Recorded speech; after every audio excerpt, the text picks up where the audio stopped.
যত দল শিক্ষা ঐক্য প্রগতি প্রগতি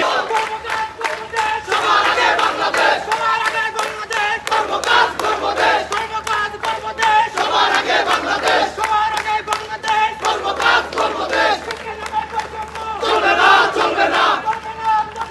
শিক্ষা নামে বৈষম্য শিক্ষা নামে বৈষম্য চলবে না চলবে না শিক্ষা নামে দখলদারিত্ব চলবে না চলবে না শিক্ষা নামে দখলদারিত্ব শিক্ষা নামে দখলদারিত্ব চলবে না অংশ নেব দেশ গড়ায় অংশ নেব আমরা সবাই তারেক হব আমরা সবাই তারেক হব দেশ গড়ায় অংশ নেব দেশ গড়ায় অংশ নেব আমরা সবাই তারেক হব আমরা সবাই তারেক হব দেশ গড়ায় অংশ নেব